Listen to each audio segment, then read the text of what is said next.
We're about to learn about using EMDR to manage behaviors. Join us today on Fostering the Future. Welcome to the Fostering the Future podcast, a show about all things child welfare, dependency, adoption, and foster care. Here are your hosts, veterans in the world of child welfare, Jack and Kat.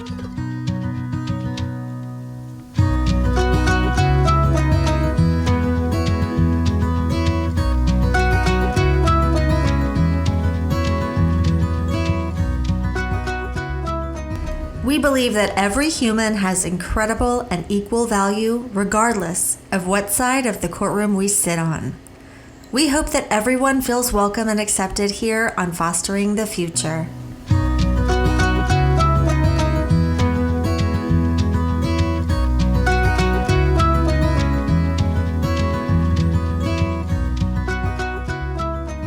Make sure you follow us on Facebook or Instagram as Fostering the Future Podcast, or check us out on our website at fosteringthefuturepodcast.org.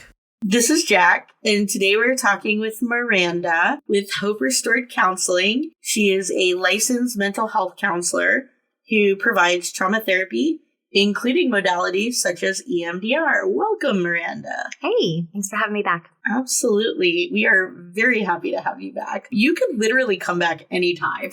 And I will. So you know the drill. I do. What is your current Starbucks order? Yes. So currently I am enjoying the London Fog, which is Earl Grey tea with some very nice creamy, milk or whatever kind of milk product you put in there. And it is just a delight. I like a London Fog. So Earl Grey, my mom used to have every morning when she woke up. So it smells like morning to me. Right. So, yeah. And it's got a very lavender-esque kind of feel to it. So it just feels very floral, very natural. Now you got me thinking, well, they've got these lavender flavors. Yes.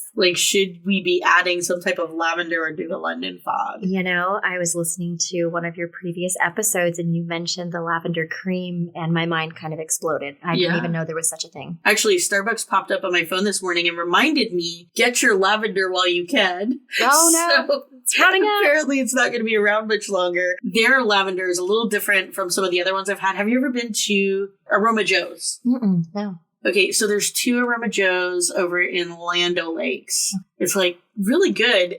But the only two I know about are right across the street from each other. Okay. One's at a gas station, one's at a strip mall, but they're really good. And they offer some flavors with their regular iced chai year round, and one of them is lavender. And I always get it, and it's extraordinary. I really like it because the Starbucks lavender is a little strong. Okay. Yeah. So it's there's lavender in it, but the Aroma Joe's lavender is a bit more subtle. Mm-hmm. It's really nice in the chai. Yeah. So if you get over to Land O'Lakes, I'm telling you.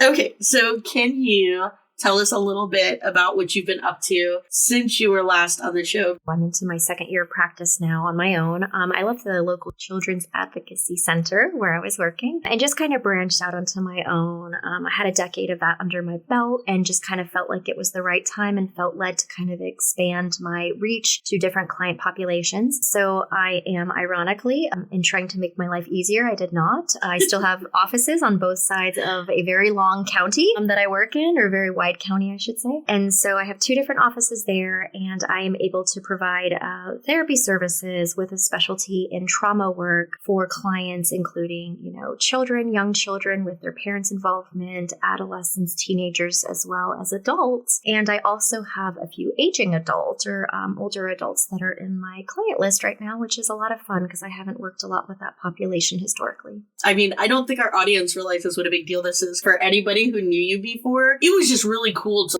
have a way for some of our kids to get the quality of therapy that you provide. You're very humble. And every time I tell you things like this, you're like, ugh, all these people are great. But until you are a foster parent and have parades and lines of people go through your house and sit next to your kid and be like, oh, how was school this week? Cool. See you later. Have your foster child roll their eyes every time they walk in the room. You can't tell me that, everybody's great like that, because it definitely is extraordinary when you find a therapist like yourself The only problem was because of the way the Child Advocacy Center is set up, I guess, and structured and funded, you were very limited to very specific clients. Yes. And now we can all use you. Yeah. And timelines were a part of that too. I very much appreciated, and my foundation was learning evidence-based therapies and interventions. And that was very helpful to have a really good foundation to guide my practice. But I have a lot more flexibility now. And I also have this amazing benefit, which I think is what I'm really enjoying about still being connected to this population and this community as a whole, is I get to work with a lot of foster parents. So I have actually helped a lot of my foster and adoptive parents work through some of their own trauma histories. We know sometimes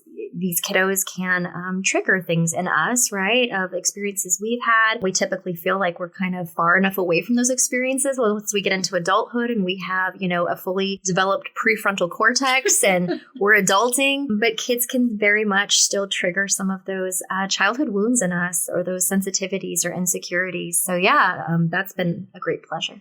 All us foster parents knew about you, and now you're accessible to us, and we're like, heck yeah, we need some of that good stuff too. That is exactly what me and another foster parent were talking about literally yesterday, is like, you become an adult and you feel like anything that you've gone through, like you've worked through, and then these things come up and you're like, whoa, they totally blindside you, because you're like, what is that and why is it here? It's like an old sock that you left like 20, 30 years ago, and all of a sudden the sock is flying up through space and time and smacking you in the face, and you're like, what the frick is that dirty old smelly sock doing here? That's so old. There's no relevance. Which is the nature of trauma, right? That is the nature of trauma in a nutshell. Is, we do a really good job of compartmentalizing, repressing even to a very extensive degree some of these really traumatic and distressing events that we've been through. And yes, the way that the brain works and makes associations, we have triggers, and then sometimes moving into a new developmental age in our life, like you had a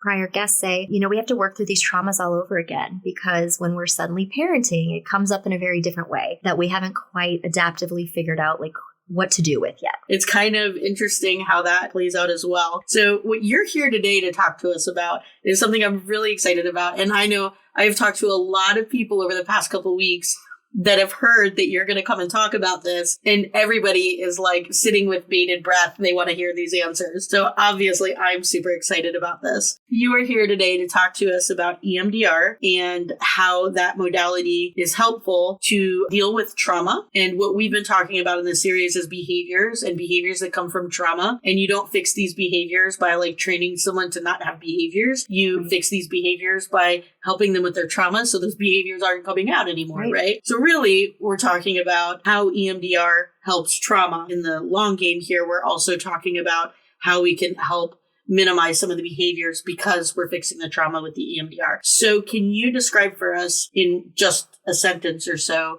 what EMDR is? Yeah, so it's probably helpful for anyone listening that I break down what EMDR actually stands for. It is an acronym that in our field of therapy, we use it because it's clearly a mouthful otherwise, but it stands for eye movement desensitization and reprocessing. And so EMDR, as you can tell, it's a much easier way to say that. It's a standalone therapy all on its own. Oftentimes you will see it integrated into other types of therapies that clients are participating in. Like maybe they're also participating in, cognitive behavioral therapy or different other types of therapy. And EMDR gets kind of understood, I guess, from a client perspective as more of an intervention, but it has a very specific protocol, and it really is a standalone therapy all on its own. So clients can even come in and just participate in EMDR. So what EMDR actually is, in one sentence, is it is a clinically researched and proven standalone therapy that focuses on adaptive integration of past destructive, distressing memories, which we would call maladaptive experiences, in really effective ways that help to reduce various symptoms. Research has shown us over the last, 45 years or so since this has been developed and practiced, that it has significant improvement on a variety of symptomology and even mental health diagnoses or conditions. So it's really appropriate for use across so many populations. I'm going to give the layman answer for what EMDR is in one sentence. Miranda will hook you up to these zappy things and zap you and like crazy stuff happens in your brain and like it works, but like also makes zappy things happen. So that's the layman version. And now everybody's terrified. Promise we don't zap clients. They're having these pictures of like, back in the day where they like Like ECT. Yeah. Nobody wants electroconvulsive therapy. It's not like that, but it's kind of like that. Not at all. Obviously, we've been talking about behaviors related to trauma. And so we're talking about a population of people who have had trauma. Who would EMDR be appropriate for? So EMDR, again, because we have so much clinical research on it, we have, been able to identify that it's appropriate for so many different people, so many different age groups. So some of my youngest clients have been 3-4 years old. Oh, wow. Having really proficient verbal skills is really not necessary depending on how you modify EMDR for young children. Sometimes when I'm working with littles, I will have parents sit with me and they will assist with doing some of the bilateral movements, or I have children building sand trays and making a sand tray scene. So there's a variety of different things that we can do with young kids, but anybody basically beyond that. It works, specifically the research historically has been done with clients that have experienced substantial trauma, right? Veterans were some of the first populations to kind of participate in that research. But we have found that, really any type of adverse child event, any type of distressing event, the word trauma is so subjective, right? Right. But really any type of distressing event that happens to us where we cannot fully integrate that memory in very helpful ways. If it becomes kind of stuck because of certain sensory details or negative beliefs about ourselves or physiological responses, right? Like stomach ache, nausea, heart beating really fast. It's appropriate for treating a variety of common kind of trauma symptoms or post-traumatic stress symptoms. And so a lot of those symptoms we'll notice will substantially decrease through EMDR because they're trauma responses that, again, were appropriate at the moment, but they kind of become maladaptive when we just do them in our everyday life when presumably we are more safe. But it also works for other, symptoms and conditions that maybe we have kind of modified that came out of a trauma response. So things like obsessive compulsive disorder, generalized anxiety, even sometimes addictions. There's a lot of new research about how addictions work can really be impacted positively by the use of EMDR because of the trauma roots and how substance dependence can be one of those long-term symptoms. So yeah, I was just going to say that makes a lot of sense because a lot of drug use is due to like covering up the trauma. Basically, you're saying kids as young as 3 or 4 years old, you can adapt this to make it work for them. So 3 and 4 up, anybody who is being affected in some way by something that has happened. Mm-hmm. Right. It's that broad. Somebody who is affected by something bad or upsetting that has happened to them at some point in time. So just a marketing ploy. Everybody can do EMDR. I think you can kind of tell when something that has happened in your life is affecting you in some way, whether it's like limiting your capacity to live in a happy and healthy and peaceful way. For a lot of my clients, it's this perception I have that I have unwanted and uncontrollable reactions to situations. So I may know better cognitively. I may have the logic, the understanding, the experience to know better, to do different. Yet my body kind of flips into this behavior pattern, right? This pattern of responding that is really maladaptive. This is going to be the fun part. This is what everybody wants to know. How in the frick does this work, right? Like, what is the science behind how EMDR works? Because, like, for me, it's like you're zappy, like the noises and whatever. And then, but like, I have literally seen this thing work. So I've got to know, like, why, how.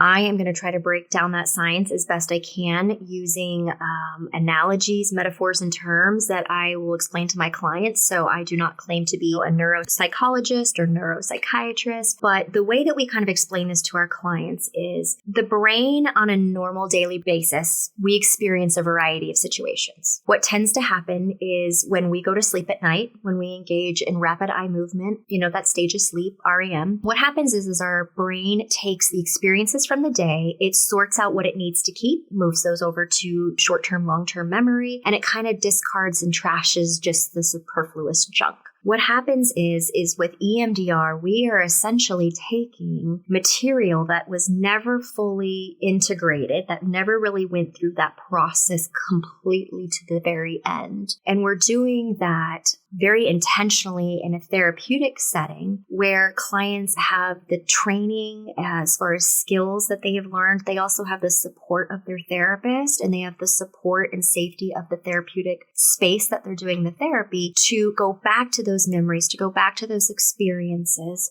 while keeping kind of one foot in the past, one foot in the present, right? So it's a very conscious therapy. You're fully awake. This is not akin to anything like hypnosis or other kind of subconscious type therapies. What happens is we activate the neural system, which we use doing what's called BLS or bilateral stimulation. That's the zappy things. And what that really means is we're just activating each hemisphere of the brain in the same sort of pattern that would be happening during REM cycle sleep to kind of take that distressing experience and all of the different information that's kind of connected to it. And we start to look at it in a different process. We start to look at it in a different way, right? We see it from different angles. Because we have one foot that's also very much in the present, and we're very much still engaging the hemisphere of our brain that has a lot of logic, that has a lot of adaptive information, right? It's kind of like our internal wisdom. We can basically look at some of these situations and go, hey, that didn't entirely make sense, right? That thing that happened and my connection to not feeling safe now, that doesn't add up. That's not the same thing. EMDR also is, really heavily focused on restructuring those implicit beliefs that we take from those experiences, right? So it's often heard, and you'll hear from a variety of people that work in the trauma field, that trauma is not necessarily an event or a thing, because we all have very different experiences with negative events or upsetting things. It's really, a trauma because of how the meaning that we make from that situation. So you and I could both be in kind of a similar context of a car accident. You may walk away going, man, this sucks. My car's totaled. Let me get in touch with insurance. Let me kind of get all my ducks in a row. And I may have very much internalized for me that this was a life or death situation. And then I generalize this to, I'm never going to be safe in a car again. Cars are bad. Cars equal death, and I may give up driving, which will greatly impact my life. You should probably not ride in a car with me. Oh, there we go. You would probably walk away feeling like a car trauma. It was a life and death situation. Back to the, how does it work? We use the bilateral stimulation to activate both hemispheres of the brain while helping our clients stay, one foot in the past, one foot in the present, with their therapist guiding the process and in the safety of the therapy, space where they're doing it. And as we're looking at these things differently, we're noticing different things about it. We are desensitizing to that past memory. We are able, with the coping skills that we have, to kind of build up our distress tolerance for noticing those past memories, for noticing those past experiences. And through the reprocessing part of it, we're able to make different meaning. So for example, when I used to work at the Children's Advocacy Center, we would see a lot of children that had abuse trauma histories. So it was not uncommon for a lot of those children who felt very powerless and helpless in their abuse situations, because oftentimes the perpetrators of those abuse were caregivers, adults that were bigger and stronger than them, for them to have this immediate traumatic reaction, right, which was very adaptive. It was very safe at the time to freeze, right, to shut down. After the fact, when that memory couldn't really be integrated, it couldn't really be consolidated because it's very confusing, it's very fragmented, the sensory details of that experience were very overwhelming. When we jump back into that during EMDR, what we'll often find is that there's a lot of negative implicit beliefs that can accompany that, right? So somebody that has been in a situation like that can oftentimes feel like it was my fault, or I'm a bad person, or I'm never going to be loved, right? I'm not worthy. What we do with EMDR is we help clients through the middle phase of therapy. Is after we are desensitizing from those experiences, those memories, we're helping clients restructure their beliefs, the meaning making that they're taking from that experience, to something more adaptive, akin to, it's not my fault. I did the best I could. I am good enough. Yeah. I am lovable. So you're changing the implicit belief. Mm-hmm. You're desensitizing to the memory. Right. And like the core thing, right, is to have that trauma memory just be a memory, right? Right. Without the negative implicit belief connected to it and without the big emotions connected to it. Right. So we take a memory that we would call emotionally charged, right? It's kind of what I explain to my clients as being prickly, right? Like a little cactus. It doesn't feel good, right? When we think about it. And through EMDR, we're using the eye movements, which is the EM, to desensitize, which is the D, meaning that we can sit with that memory and we have a tolerance while having one foot in the past and one foot in the present to see it, to remember those sensations without fully re-engaging back in the experience like a flashback. So we desensitize and then we restructure that implicit belief to something more adaptive, that I did the best I could. It wasn't my fault. After all of that, typically clients are already reporting that they feel phenomenal, right? Mm-hmm. That they can go back to this memory, they can look at the situation. And, when they would have rated that, experience at the beginning of therapy as being really elevated as far as their distress level. Like a 7.9? A 7.9, yes. Fantastic. I love your skills, by the way. They're rating it much lower so that the memory is still there. We know that, with EMDR, we don't have a magic time machine to go back and change that specific event because we know it's done and over with. Yeah. But we have the ability to go back and look at it more like fact and to kind of take away some of that emotional charge or most of the emotional charge. And then the very kind of, final phases of EMDR is also going back and looking at the physiological response, the somatic responses that we have. And so that'll be also getting rid of the body, symptoms of how our body stores trauma. We have a lot of research now, and we have a lot of somatic therapies available that have taught us that the body carries trauma, right? The body keeps the score. It's a very, I think it was a best-selling book. And it's very true that, our body holds on to trauma in an attempt to remember how to survive. To have, like, when my heart beats really, really fast, those memories may pop up. When I get really, really nauseous, right? I always think it's funny when you ask me, like, what do you feel in your body? Or like, when you say that, like, I didn't realize I felt anything in my body. But when you ask me that, it's all of a sudden, it's like, oh my gosh, my stomach really hurts. Why does my stomach hurt? While we are doing EMDR, clients will often report those, somatic complaints early on. And as they are working through this past memory and trying to piece it together and integrate it better, they may be, symptomatic a little bit in those somatic concerns, those body feelings. And they may start to notice that those things either exacerbate for a period of time while we're getting deeper into the memory, or that they really resolve. But we always make sure at the end of EMDR that we go back and we do a body scan to make sure that there is nothing left behind from that trauma memory that's going to still connect to us somatically, right? So that even if we understand it better and we can tolerate it, that we're not walking around with, chronic pain, or we're not walking around with certain symptoms that we would be attributing back to that trauma. I was like, oh my gosh, this stuff works. This is real. Not that I didn't believe that before, because I have seen in various kids, like, what an effect it had. But like, until you do it, you don't really get it. And I still don't get it. But obviously it zaps me and then, but every time I had to explain what had happened in this situation, I couldn't breathe. Like, when it first happened, I couldn't breathe that whole week at all. Like, I felt like I was choking. Looking back at it, every time I told somebody about the story, I could hear myself like hyperventilating as I was breathing. And then after we did the EMDR, and that whole thing was just one session, right? Talked about that situation multiple times since then. And I've not been breathless at all. I recognized that I had the physiological response to that memory. We do the EMDR, and ever since that EMDR, I do not have a physiological response to that memory, and was even able to laugh about it with the child that it was associated with. You were just saying is sometimes it gets worse before it gets better, right? Right. So in a different EMDR situation, I wasn't having a physiological reaction,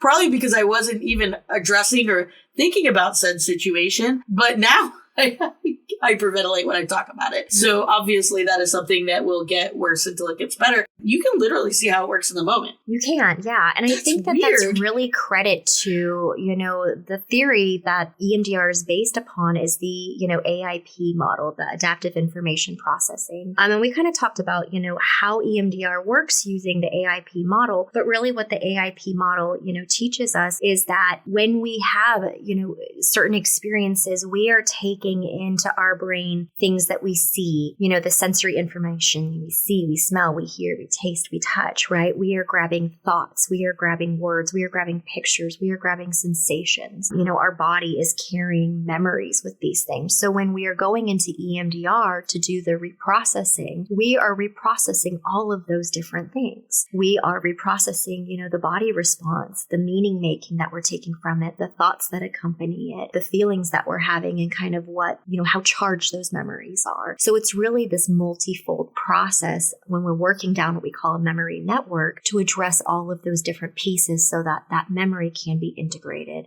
Speaking of the process, what is the process like if someone were to go to you or another practitioner? How do you get into this? So sometimes what's interesting is we have clients that have heard about EMDR and they are pretty assertive and vocal about the fact that they are coming to, said provider specifically for that therapy, which typically means that they've had some sort of therapeutic experience to know what EMDR is and that they're seeing it as just an additional step forward in their healing process. Other clients, however, come in because they are trying to manage certain symptoms that they're having, and it's with the therapist assistance that we may kind of figure out that EMDR would be an appropriate therapy for them. With any kind of good therapy, the relationship starts with building trust and safety, right? That therapeutic alliance is incredibly important, especially for EMDR. But we're talking about some of the most challenging memories in a person's life. So it's the therapist's job to create that, alliance, to foster the safety and connection and trust building. And typically that happens as we're building a treatment plan and we're gathering their history. We're obtaining background information about what our clients have been through and really what their goals are for therapy.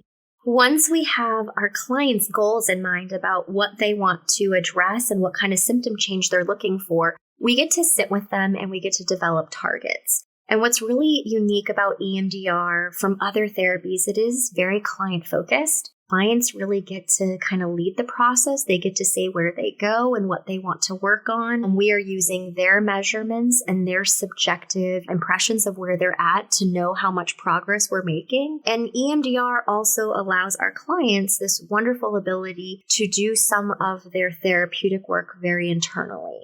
I was talking to a friend who is also doing EMDR. She said to me, one of the problems I have with EMDR, or one of the things that makes it hard for me, tell me if this makes it hard for you too, because I really like to be in control. It's hard for me to let that control go and do this EMDR session. And I started laughing and I'm like, I actually feel like EMDR gives me too much control. I wish someone would control me more. I want as little control as possible. So I feel like it's too powerful that my brain can just go anywhere. And she feels like powerless. Like She feels very overwhelmed and out of control. Yeah. Part of it, and I don't know if this makes a difference to you or to her, is just this idea too that, as therapists, part of our preparation is to help our clients understand that through those memory networks, their brain has taken things from those memories and beyond to the current time. And if it has any sort of association, the brain may grab it and group it in and may kind of collect it. So we let our clients know, hey, we're starting with this memory, but the brain is going to kind of process and just start to unlock and notice different things or different experiences that may or may not feel related, but the brain is somehow grabbing an association. So the instructions we typically give our clients is, hey, whatever comes up, it's okay. We need to kind of have this posture of we're not judging it. Yeah. We don't need to feel shame about it. We just need to kind of notice it, knowing that it means something to the deeper parts of the brain, even if it consciously doesn't, if it doesn't feel like it fits with us, consciously. So it's supposed to be like, hey, your brain is going to go all over the place, but that's okay. I mean, it does, because I feel like I could go from crying to laughing.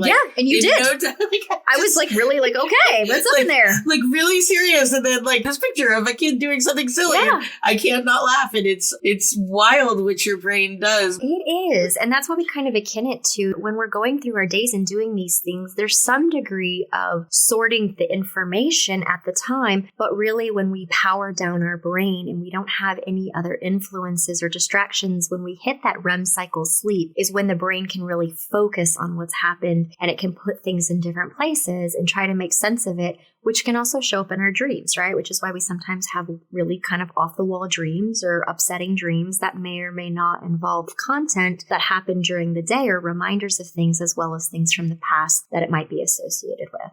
So that really explains why people who don't get enough sleep really struggle emotionally. And I've heard other therapists, in talking about EMDR, they'll compare it to like you're working on your computer and everything that you're doing and seeing and experiencing, you're saving a copy of that to your desktop. What happens when we power down at night is we're actually figuring out what fits together and trying to find a file to put it in so that we clear off our desktop for the next day. When you don't get sleep and you don't get that process, imagine how many hundreds of thousands of things are stuck all over your desktop and you can't focus. You're very emotionally volatile. Things are very kind of standalone in the way that you remember them. It's really hard to kind of sift through all of them because there's no clear pathways. It's very cluttered. You're speaking my language. I get it. One of the things I was curious about, because I feel like there's quite a range to this, how many sessions are needed to deal with maybe one specific trauma? So clients that come in with a kind of standalone, one-time only specific trauma, typically depending on what it is and what their capacity is, meaning their kind of coping skills, how well they kind of function on a day-to-day basis and how extreme their symptoms are, they can even sometimes get through that material in one session. Sometimes it takes a handful of sessions. Every client is different. Every trauma is different, right? That's the subjective nature of how we feel and experience trauma and categorize our own trauma. But it is not uncommon for clients that have kind of these standalone experiences to work through that very quickly. But as we know from kind of the research that we have, through the ACEs study, most people in kind of this day and age have an ACEs score, above 1. And so we kind of tend to categorize that into the complex trauma, category. And so a lot of times when I'm doing EMDR with my clients, we will have more than one target. We may have a variety of different memories, or we may have several different negative implicit beliefs that we are attacking while we are doing therapy. And that can take time. The beautiful thing is, though, that clients get to guide that time. You generally need one session to prep, though, right? Right. So normally like 2 to infinity, right?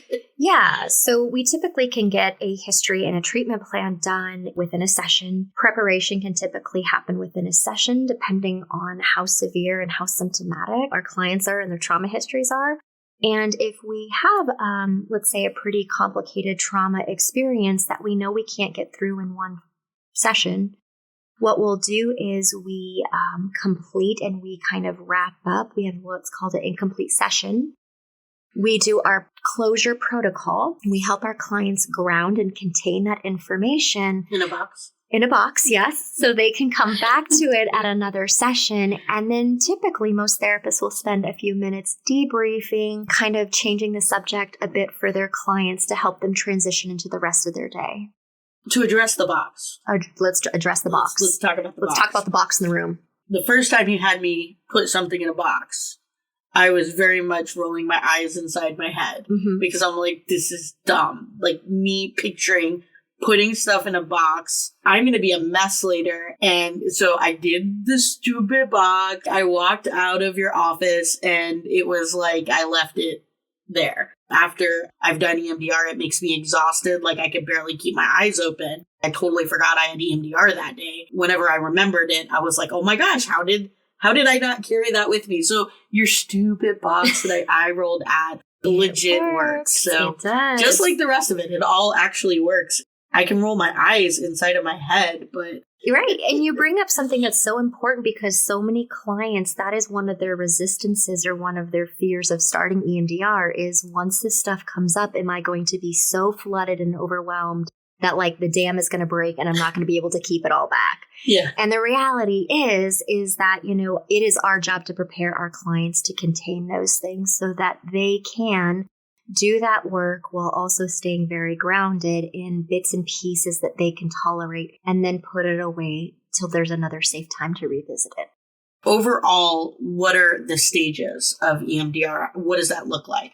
So it is an 8-phase model of therapy that starts with history and treatment planning. So we're gathering information about what kind of trauma or distressing memory history our client has and what they want to work on, what they would like to see change. After that, we go into the preparation phase where we are helping them build tools. We are giving them resources and helping them have the tools to manage strong emotions or abreactions that may come up during a session.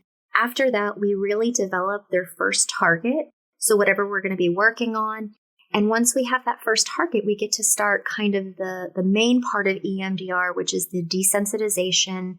And then we do the installation piece, which is the reprocessing of the negative memory. And finally, we do a body scan to make sure our body is not continuing to carry any of the trauma. And then we proceed with closure and then reevaluation, a session or two later to make sure that all the trauma work that we've done, that it's sticking, that there's nothing else kind of popping back up. Once you have done the prep work, and you've gotten to the point where you're ready to do EMDR, what does that look like, that session? So what we do is with the assessment piece of this, we make sure that we get baseline measurements from our clients about their target. Then we go through the mechanics of EMDR, which is where we're really finding our client's preference of how they would like to experience the bilateral stimulation. So that could be using auditory means, tactile means, or it could be using eye movements. In that piece of it, I have my clients try out each of the modalities and see what they are comfortable with. I remind my clients that, this is a noise that kind of becomes like background noise once the EMDR starts. It's just enough kind of stimulus to activate both hemispheres of the brain. Once my clients pick the mode of BLS that they like. So getting a little specific on that. Yeah. Generally the two main things are headphones, right? Or these little tappy things that you put in your hands. So you either zap your ears or your hands. When I did the hand thing to try it out, for me, it felt very overwhelming. Sure. And kind of made me feel super anxious. Right. But when I put the headphones on, it was almost like soothing. Right. So for me, that went well. But some people, I'm sure, prefer the tappy. Right. So, and that's why we have a variety of modalities is because, people have different preferences. We also can modify EMDR to work with clients that have certain sensory limitations or preferences to find the way that the BLS is going to be regulating for them rather than dysregulating. So once my clients have picked out the bilateral stimulation, modality that's going to be most comfortable to them, we go over their baseline numbers, and then we go ahead and we start the process. And so the baseline number is their scale. Like you'll say, when you think of this, sure, how much do you feel A, B, or C? And it's a range of either 0 to 8, 0 to 10, 3 to 7, or something like that, right? Yes. So we get, with those initial baseline measurements, we get a rating of how distressing the memory feels at the very beginning of EMDR therapy. So that's our SUDS. If you've ever heard of a SUDS scale, which a lot of therapists use. And then we also get a measurement of how strongly do we believe the positive cognition that we want to transfer to, that we want to gravitate to, or that we want to install and integrate into that memory. So they're not necessarily opposites, and they wouldn't necessarily denote each other's numbers. They're two separate things that you want to think one less and one more. Right, because they represent the different phases of EMDR. So when we're thinking about, again, the EMDR piece of it, the number for the SUDS represents the D part, the desensitization. So we want that number to fall as we go through EMDR. And when we go to the reprocessing, the validity of cognition represents the reprocessing of, have we changed the belief system attached to this memory? So we want that number actually to go up. In decimal form? No, not a decimal form. Not an earthquake. Earthquake. That's all I could think was 7.4, 7.9. I'm like, damn, this sounds catastrophic. Oh my gosh. It's a pretty big earthquake. That is. So I was concerned about your number. And you're just being a pain in the ass. It's a 9.7. Like, you just can't give me a 10. Are you kidding me? I mean, probably not. But there's some clients that won't. Yeah. They'll never get to 0. Yeah. They'll never get to a 7. I'm like, cool. Is this your version of as good as it's going to get? And they're like, yeah. I'm like, okay, cool. Then we did it. I'm going to accept your 6.9999.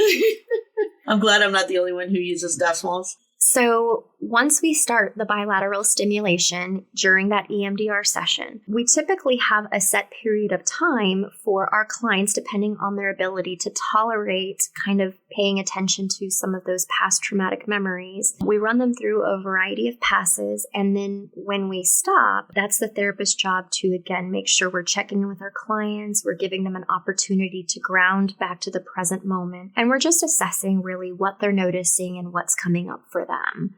We don't want to get in the way of what the brain is doing. So typically once we have that little bit of information, we get the brain right back into doing that bilateral stimulation and reprocessing. When that thing is going in your ear, is it super OCD that I want to click with it? No. So because it is activating both hemispheres of your brain, it is not uncommon for clients to move other parts of their body or even shift their head side to side. When you were talking about how the primary options that you have noticed from, friends and colleagues that have done this work tends to be the auditory or the tactile mode of bilateral stimulation. A lot of clients will pick that because they are able to close their eyes and kind of weed out distraction and kind of better focus on what's happening. It also gives them a little bit greater privacy, right? You don't want to have some of these thoughts and have some of these reactions, let's say in front of your therapist, right? It gives you a little more privacy. Clients can feel more self-conscious if they're doing it and they're starting to get upset and they're crying and they're doing all these things and the therapist is sitting there. Sometimes it's easier just to if I can't see you, you can't see me. Right. Like how Baby Jack covers his eyes when he runs to first I'm base. Imaginary. Yeah. You're playing hide and seek like this. We all see you. Yes. What clients oftentimes don't realize when you were just kind of noticing how other parts of your body wanted to kind of follow in the same rhythm is that much like in REM sleep, our eyes move back and forth. So if I open my eyes would be going back and forth? No, because you typically focus on something that you're looking at. But when you're in REM sleep and you notice, because sometimes when we put our kids to bed, right? Or we were checking on our kids and we see them in what we would presume would be REM cycle sleep, we can see their eyelids moving and their eyes twitching. Yeah. And their eyes moving back and forth. Okay. That's what happens during REM cycle sleep, which is really what we are artificially creating during EMDR. That's wild. It is wild. We will look to our clients too, especially our clients that get really stuck, because one of the things that comes up in EMDR is our defenses. Yeah, I was just talking about this yesterday with someone. I just thought I was doing it wrong. Nope. And so what's neat is when we have those psychological defenses, sometimes when we're helping our clients use strategies to kind of get back into the material, we will look for cues in our clients of some of those other body movements or signatures that their brain is engaging in that bilateral movement, right? That we are sufficiently activating the brain. With our clients, when we get to the end of a memory channel, typically at that point, I have What's heard a memory channel.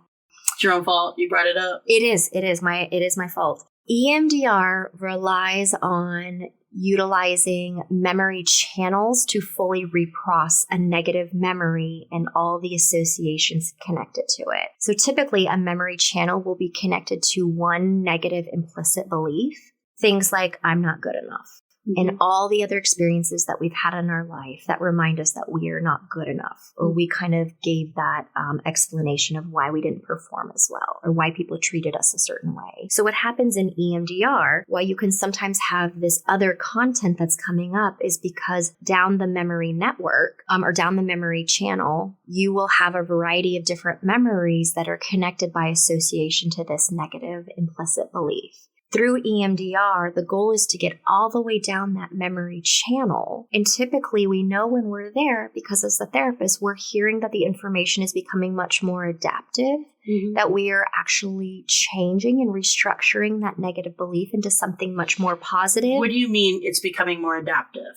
We're hearing positive insights. We're hearing explanations for the thoughts, the feelings, and the actions. We're hearing more positive understanding of things that happened in the past and our role in them. Not just an understanding, but a positive interpretation. I like it. Yes. Okay.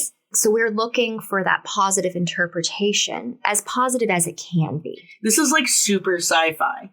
It's wacky. So as positive as that interpretation can be, and typically, once we get to the end of a memory channel, we can tell that because our clients are reporting very low, if no distress whatsoever. They are starting to report much more positive beliefs about what they would prefer to believe about their role and their worth and their responsibility and sense of safety in that situation. And they also just don't have any new content coming up. So that's how we know we get to the end. So sometimes my clients are like, I got nothing. I'll do their SUD scales. And if they're like, I'm at a 7, then I'm like, okay, then there's a defense. We're not actually done. You're seeing it. And then you're like, yeah. And then this, and then I realize this, and then I know this. And then like, yeah, I'm just seeing like how much this isn't my fault and how much I am loved and all these people that I do have in my life. And then you'll be like, okay, like the next 2 passes, I got nothing. And then I'll say, okay, so like, let me know on a scale of 0 to 10, like when we go back to that original memory, how distressing does it feel? And you'd be like a 0, honestly, like I just don't really feel anything. Then that's a more clear indicator. Like, okay, we're actually at the end of the memory channel. That's a cool place to be. It is. It's so fun. We make a series of passes while checking in with our clients during that, active EMDR session when we're in phase 3. Again, if we don't get to the end of the memory channel by the end of that session, it is the therapist's job to sufficiently save time to go ahead and close down the session appropriately to help our clients contain and ground back to the moment, and also to offer them some opportunity to kind of debrief and kind of shift their focus on to more present matters to help them get through the rest of the day. If in the event we didn't get everything completed, what we do is then we help our clients in the following session go back to the container if they chose to use the container to kind of safely go back into that memory network to bring back up that memory so that we can continue the EMDR process in phases 3 and beyond. An additional resource that we give our clients while we're going through the preparation phase and understanding the mechanics of EMDR is to give them an analogy that helps them have a little bit of distance from that past traumatic memory. So we might use an example like, you're sitting in a movie theater and let's say you're sitting, towards the back and you are watching this memory play out like a movie on the movie screen. You're not acting in it. You're not participating in the movie. You're just observing it. The other analogy that we can use is like you're sitting on a train, right? This train that's kind of enclosed, you're looking out the glass window and you're noticing this memory, these past events, like they are scenery outside. And you notice them as you go past them, but you know that you're still in this contained space where like you're not a part of those. You're not a part of the scenery. I feel like that would be a nice imagery. Yeah, and people get to pick them. I can't do the train. No. I get motion sickness. It literally makes me want to vomit when I do EMDR. It does. But I've had all kinds of like analogies with clients. So my one client, and I have like a lot of Christian clients, and I had one Christian client because her sexual trauma was so terrible. She couldn't handle the movie screen idea. So we shrunk it down into like an old 50s TV that was black and white. Oh my gosh. And she was sitting on the couch. And during part of it, she had her boys holding her hands to keep her grounded on the couch. Okay. She would actually sit with her purse on her lap while we would do EMDR because she needed the weight and I didn't have a weighted blanket yet. And then part of how her, that ability to stay grounded to even get through those defenses to start EMDR, then she also incorporated like angels, like guardian angels, like protecting her. That's a She lot. had like a super spiritual event with it. Wow. And I was like, awesome. Like literally whatever works. I have clients sometimes that will sit or they'll take off their shoes and they will tuck their feet under the rug or they will hold their seat cushion because it just reminds them that they're physically grounded. Okay. So in order to feel psychologically grounded, they need to physically ground.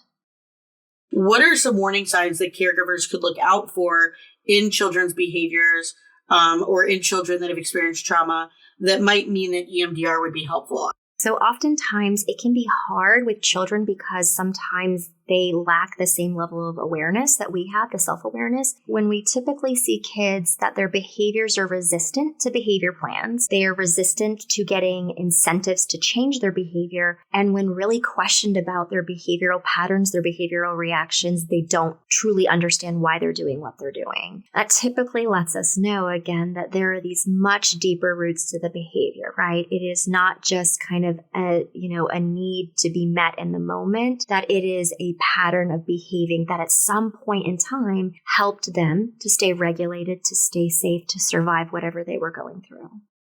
Can you tell us why you think EMDR can be an effective treatment, particularly for children with behaviors? Typically, by the time I get referrals for EMDR for therapy, children have participated in a variety of therapies that, may be somewhat helpful, or sometimes I'm even hearing from children and caregivers weren't helpful at all and may have even instilled additional shame and guilt for maintaining the behaviors, right? Or there's the potential that now the stakes are getting so high that people are considering, disruption. When I get those sorts of cases, I'm really looking at their trauma history and to kind of understand how much trauma work they've participated in, if they have kind of a consolidated narrative or story about their life, about the things that have happened to them, especially for children who can't articulate that well and have very limited insight into who they are and why the things happened to them that did and what that means. Those are typically really great candidates for EMDR to just help bring in an understanding of the things that they've been through in a more adaptive way. Like every foster child should probably have EMDR, and every foster parent should probably have EMDR, because if you haven't had trauma before you've had foster kids, you will after.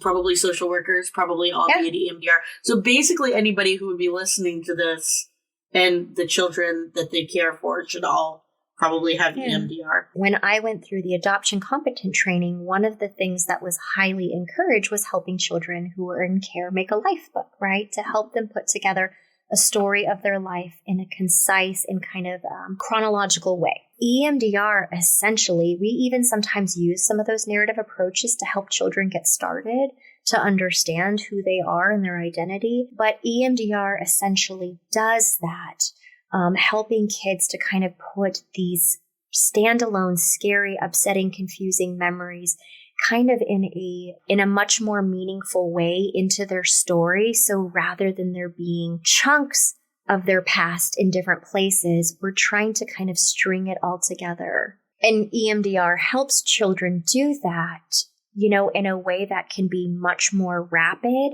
and it requires a lot less conversation and a lot less disclosure and vulnerability. I was just going to say, I feel like that would probably require less vulnerability, which is really something that most children in care struggle most with, because the people they've been vulnerable with were not safe. Often, let them not safe down. To be vulnerable. When you think about it, like, how often do we hear that, like, okay, kids could have life books and it's so important that they have an identity and that we have to acknowledge there's this invisible birth family. There are these invisible people that are part of this kid's family, even if they're living in our home just as one person. Yeah. Like, the same way we have to do that, like, we have to do that. That's not like, should you? Is that best practice? Like, no, like it is what we do. It is what we should do. It's kind of the same principle of like, okay, then of course everybody should use EMDR, because essentially that's what we're doing, is we're helping put a child's narrative together in a much more like helpful way, so that there's not like, I wasn't good enough, that's why I was given up for, adoption at birth. Or my mom used drugs while, she was pregnant with me, and these are some of the challenges I have because I wasn't good enough, right? I must have been unwanted. I'm unloved. So even from birth, children have this trauma because their conception story, their birth stories may indicate a negative cognitive belief, right? Right. We have been talking about how trauma can alter, like it can literally alter the way that our brain, our body, our nervous system work. And that these changes often result in some of these undesirable behaviors in children who experience them, particularly the way that like it ingrains these trauma responses.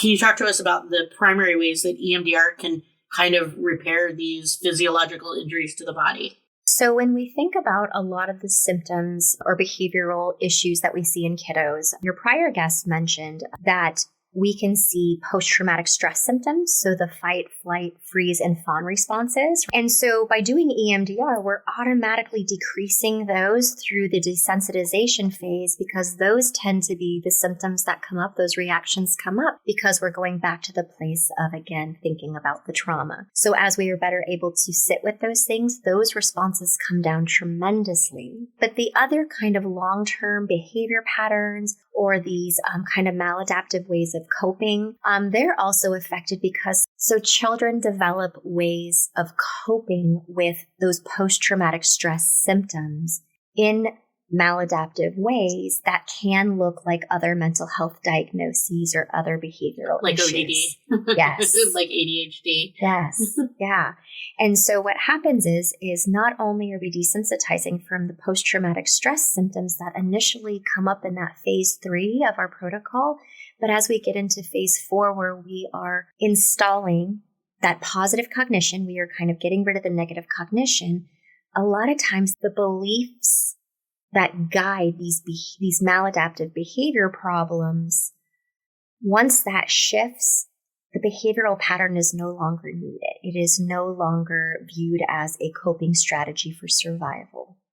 For example, if we were to have a child that experienced, let's say, like a robbery, a break-in, home invasion, something like that, everybody was safe, nobody was harmed in the process, but there was obviously physical evidence around them that somebody had broken into their safe space. EMDR would help that child to desensitize, first of all, to that memory, helping them to understand that it was a moment of time in the past and that the negative belief that they may have ascribed to that event, such as, I'll never be safe. EMDR helps to decrease that negative belief and to replace that negative belief with a positive cognition. So let's say, for example, we have a kiddo that is coming into care, previous history of substantial neglect, maybe even some abandonment. And so this kiddo inside their foster home is starting to show behaviors such as food hoarding, which we know as caregivers, it's messy, it's stinky, it can lead to bugs and all host of problems. We can see that as a behavioral issue and we can try to implement, 24-hour snack bins and open pantry rules and providing,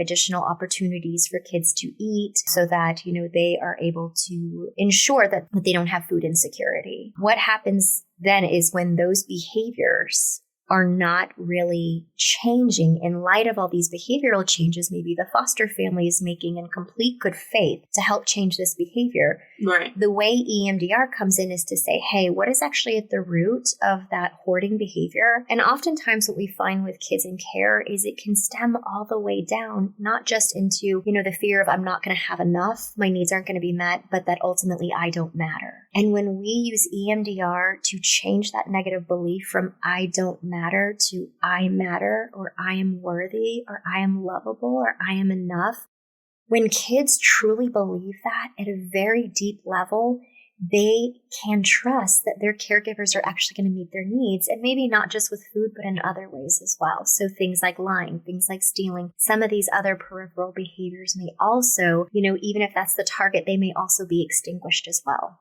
If you think about it as caregivers, we know if we're consistent and we can teach these kids that we care about them and that we love them and that we will provide for them, it would take years for us to convince them of that. Sure. Literally, I had a therapist tell me one time, for every one time that something happened that made them believe this is going to happen a certain way, you have to do it I don't know, it was 100 times or something. I don't know if that's the right number, 1,000 times, 50 times, whatever it is. If you think about how many times the negative thing happened, you have to exponentially do it in the other way to reframe that belief. Mm-hmm. So we could wait 5 or 10 years until this child believes that that people care about them, or they could go for a few EMDR sessions and maybe have the same result.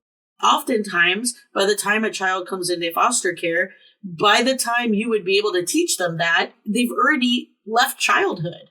If something can cut down on the amount of time that it would take to reframe those beliefs they have about themselves, we should all be doing it. So one of the things that I really emphasize as I'm preparing to do EMDR work with children is whoever their caregiver is, whether it's a temporary, caregiver, a long-term placement, or it's, an adoptive home, or even just a biological home, is really helping parents understand that a lot of times when we have these behavioral issues, it's really not about the parents. Parents can take those behaviors very personally, especially if they have kind of undealt with trauma history. Yeah. And so so, you're exactly right at getting to the point of, how much more effective and how much more positive is this kid's experience going to be if we can go in and through the work of therapy, helping them change their very skewed beliefs about themselves, that ultimately, no matter who's around them, that they are a person of worth, they are lovable, they are worthy of having their needs met. Because, things happen, placements change, adoptive placements sometimes work out, sometimes they don't. Regardless of whatever is happening in that child's life, EMDR really gets at helping to make sure that we have this positive implicit belief that we have the ability to be safe, that things are not always our fault, and that we are people of worth. If one of my children, hypothetically, went to you for a couple of months and was able to work through things in just about 4 EMDR sessions to the point where you didn't even recognize this human after EMDR from before, literally maybe the low point in this person's life to the high point. If we had not done EMDR, I can't even imagine how much longer that phase would have been if that child hadn't had EMDR. Like, we might still be going through it. Right. Yeah. We're chasing our tails, trying to manage the behavior, change the behavior, extinguish the behavior. Meanwhile, as kids are getting older and we are putting more and more expectation and responsibility on them to have insight, to have self-control, to be able to kind of recognize, consequences and to make the behavior change on their own, it starts tearing away at the threads of these relationships.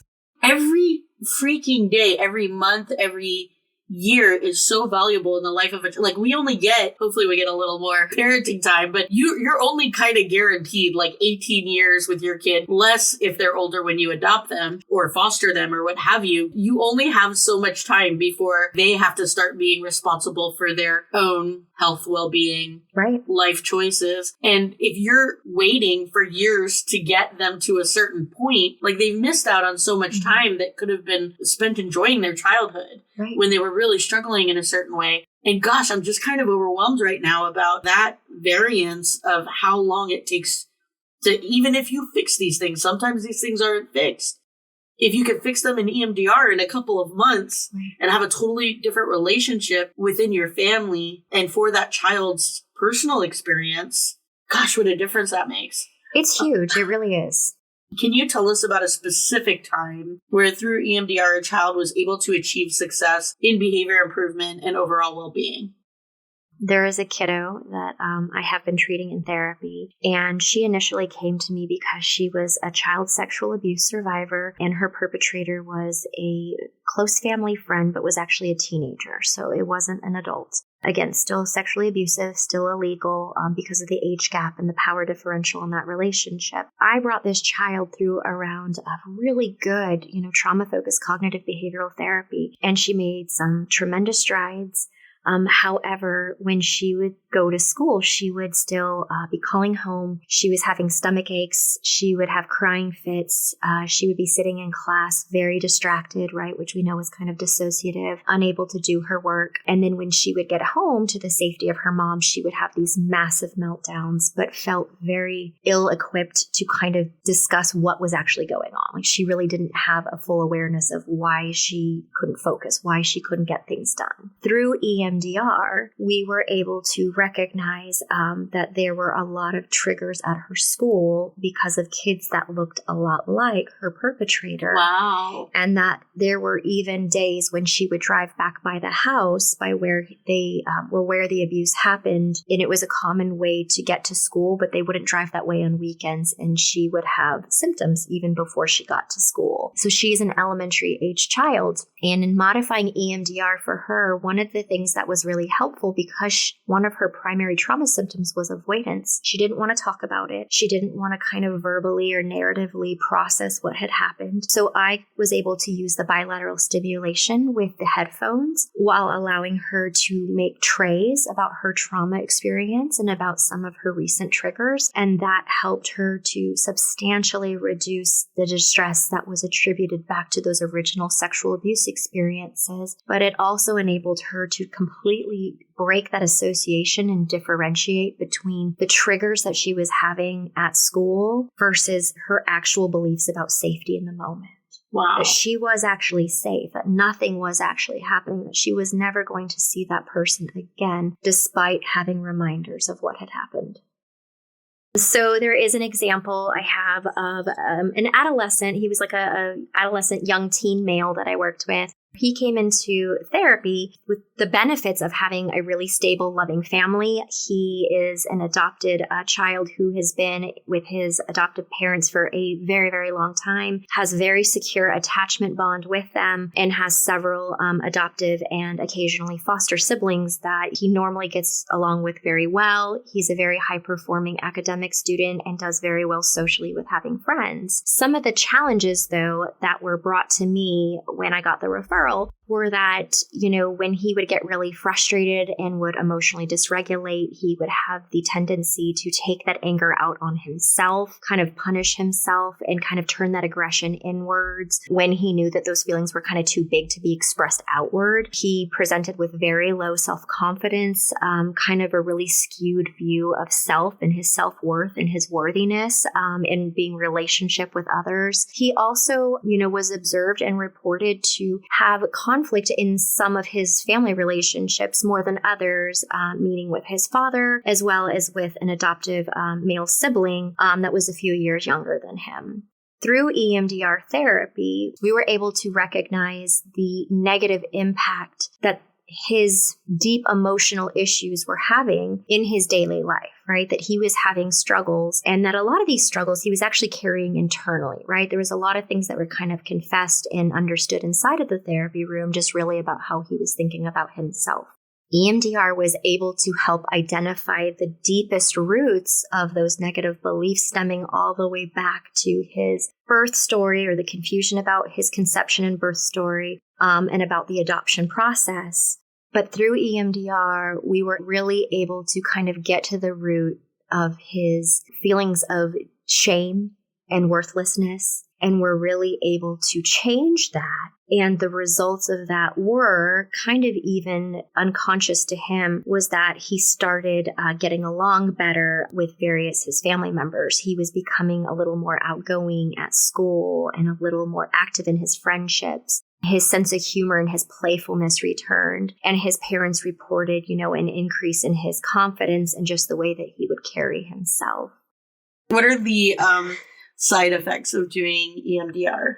Part of our psychoeducation and preparation for our clients and preparing them for what they may expect between sessions or once they're done with EMDR is that, because the brain is now engaged in this kind of bilateral movement back and forth to look at a situation differently, to try to integrate that information and in healthier ways. When they leave therapy, it is not uncommon for clients to report these kind of like spontaneous insights or these kind of like aha moments where they're either remembering something differently from the past or they're seeing how things are connected. The thing that I hear probably the most common is that clients will report that for the few nights after EMDR, they tend to have a little bit more active dream life because they are back engaged into that REM cycle of sleep. Their brain may go back to some of the content that came up during EMDR. Really? And they may notice that, I've never had that happen. Yeah.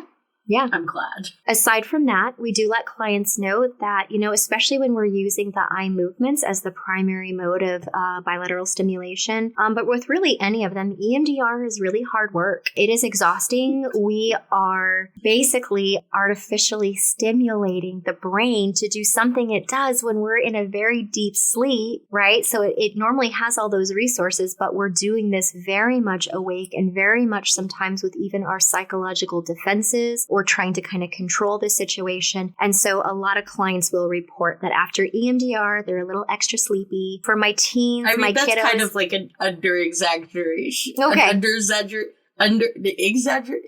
That's an under-exaggeration. That's right. Like, I feel like drugged. Like, Yes. I feel like I've got to nap for like 3 hours. It's like when you go get surgery and then you get anesthesia, and that's like that good sleep you get after that. Yeah. So it's like awesome, especially if you don't sleep really well. Right. They get into a very, restful state. It's like melatonin. Right. And I don't know all the science behind that, so don't even ask me because I don't freaking know. But you know, when I prepare my kids and also my clients for doing EMDR, you know, this is where kind of the practical pieces of therapy are important because I have to talk to my caregivers about reasonable expectations for their kids after EMDR, that their kiddo may go home and deny wanting to eat dinner and go straight to bed and may even feel a little more sluggish getting their homework done. They may be a little more irritable or be in a mood for a day or two just because things are still kind of clicking into place, and that negative cognition might be fairly well, you know, under the surface, right? But it still may kind of be there. So I typically recommend to, you know, kids and caregivers, when I'm scheduling those EMDR sessions, we schedule the time length that's going to be appropriate for the age and the capability of the child. But I also tell my kids on those days, hey, finish your homework up ahead of time. Don't plan a lot of things in the afternoon. Like, actually carve out some nap time so that you can engage in some really good self-care. I mean, I definitely come home and take a nap if I have EMDR. Like, that's I do too. Happening. Do you take a nap after my EMDR? Because I would probably need a nap after my...